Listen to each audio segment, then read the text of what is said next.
सुबह का टाइम है, हवा हल्की सी ठंडी है और बैकग्राउंड में बर्ड्स इतने प्यारे से गा रहे हैं जैसे अपनी मॉर्निंग प्लेलिस्ट चालू करती हो। अनूप आराम से चल रहा है स्टोन पैच पर, हर कदम पे क्रंच क्रंच ड्राई ग्रास की आवाज आ रही है। बिल्कुल एएसएमआर लेवल साउंड थेरेपी। ये जो ड्राई ग्लास की स्मेल है वो मिट्टी और सनलाइट का कॉम्बो होता है जिसे पेटिचर ऑफ ड्राई फील्ड्स ऐसा कुछ बोलते हैं। साइंटिस्ट्स ने इस सेंट का नाम भी दिया हुआ है। तभी आती है हमारी छोटी सी सनशाइन सारन्या काउंटिंग करते हुए एनर्जी में 1 2 3 और फिर हम दोनों शुरू करते हैं रिंगा रिंगा रोजेस। मैं उसका एक्सटेंडेड वर्जन बोलती हूँ, the fish is in the water, the fish is in the sea. अब यहाँ पे कमेंट बॉक्स में लिखो किसको याद है ये एक्सटेंडेड पोएम। देखते हैं कौन कितना पुराना रायम चैम्प है। Fish is in the थाम थाम खाली बस Fish is in the water, fish is in the sea. We all get up with 1 2 3.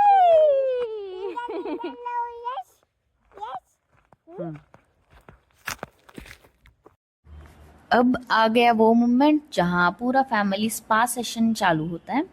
Anoop मेरे से सर पे तेल लगा रहा है, मैं और सारन्या के एकदम चेन सिस्टम।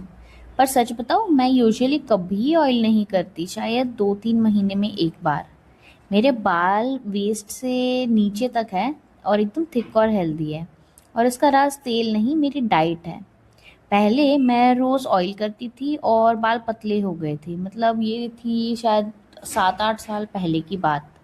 बट लेकिन मैंने ना डाइट पे फोकस करना शुरू कर दिया, तो 7 8 साल से तो मेरे बाल इतने सुंदर हैं ना, मतलब मिरेकल ही हो गया।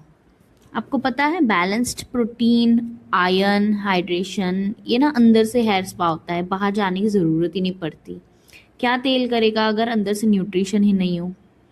अब मतलब मैं प्रोडक्ट्स में तो सिर्फ बायोटिक का जो शैम्पू है वो यूज़ करती हूँ, अल्टरनेट डे वॉश करती हूँ। इसके अलावा मैं बालों के लिए अलग से कुछ नहीं करती, बस अपने ना खाने पे फोकस रखती हूँ। इतने साल बाद फील होता है ज़िंदगी और बाल दोनों एकदम स्मूथ चल रहे हैं। तभी अनूप मुझे बोलता है कि सब राशि के बदलाव होने वाले हैं, एकदम मेजर चेंजेस। और मैं हंस के बोलती हूँ राशि बदले या प्लैनेट, मुझे तो बस शैम्पू टाइम फिक्स चाहिए। मैं मतलब एस्ट्रोलॉजी फैमिली से हूँ ऐसे, पर मैंने कभी ब्लाइंडली बिलीव नहीं किया। अनूप थोड़ा बिलीव करता है, तो हम दोनों के बीच छोटी सी डिबेट रोज मतलब जब भी ये बात होती है तो होती है कि क्या ये सच है या नहीं है। वैसे एस्ट्रोलॉजी साइंटिफिकली एक मैथमेटिकल सिस्टम भी है, मून और प्लैनेट के पोजीशन के हिसाब से, पर हाँ एंड में सब मन का बिलीफ ही है। मैंने कभी सारन्या के बाल भी नहीं काटे और मुझे लगता है ये डिसीजन एकदम बेस्ट था। उसके बाल नेचुरली थिक, शाइनी और एकदम हेल्दी होते जा रहे हैं। मुझे लोग पूछते हैं क्या खाती है ये बच्ची, मैं कहती हूँ बस वही जो ज़मीन पे उगा है, fruits, veggies, boiled thick dals. कोई मतलब ऐसे दाल का पानी नहीं, स्वीट्स नहीं, प्रोसेस्ड चीज़ें नहीं, एकदम नेचुरल नेचुरल। और एक्सटेंडेड फीडिंग भी कर रही हूँ, एकदम बेबी लेड। मतलब क्या था एंशियंट टाइम में, कोई जार फूड नहीं, कोई शुगर नहीं, सिर्फ माँ का दूध और घर का खाना। वही मैं भी फॉलो करती हूँ। और सारन्या खुद एक्सप्लोर करती है, मतलब मैं उसके पीछे भागती नहीं हूँ कि खा ले बेटा खा ले बेटा खा ले करके।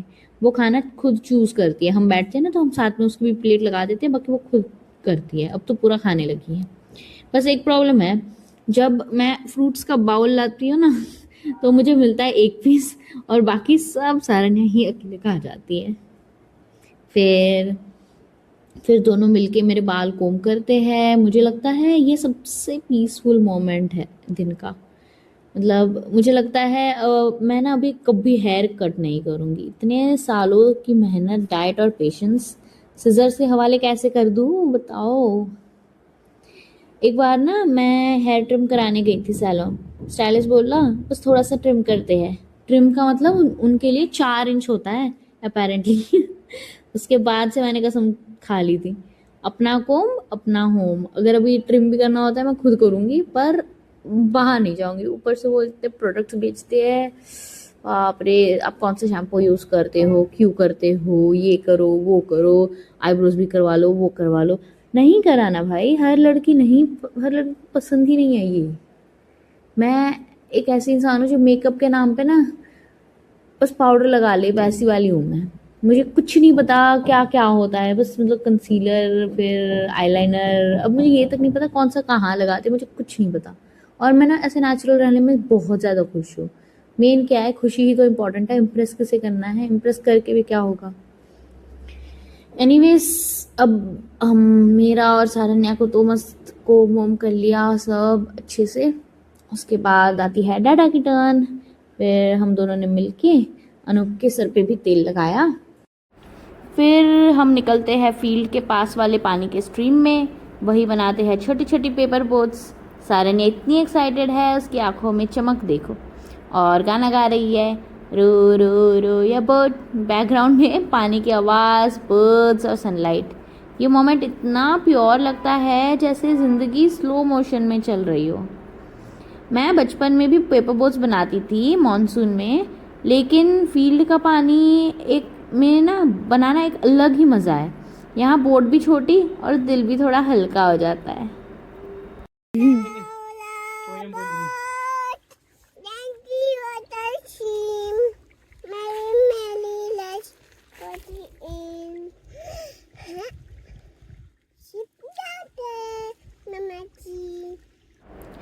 तभी एक सुंदर सी बर्ड चलती हुई आती है हमारे सिटिंग एरिया में, एकदम बिल्कुल केयर फ्री, जैसे वो भी व्लॉग का पार्ट हो।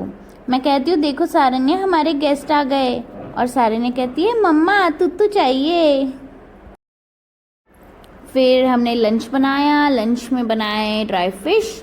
ये मुझे तो पसंद है, बट अनूप को बिल्कुल भी पसंद नहीं है, क्योंकि मतलब मैं तो कोस्टल साइड से हूँ और अनूप नॉर्थ से है, और यूजुअली नॉर्थ वाले लोगों को सी फूड पसंद नहीं होता। बट हमारा तो ये डेली लाइफ हुआ करता था, क्योंकि हम कोस्ट पे ही रहते थे।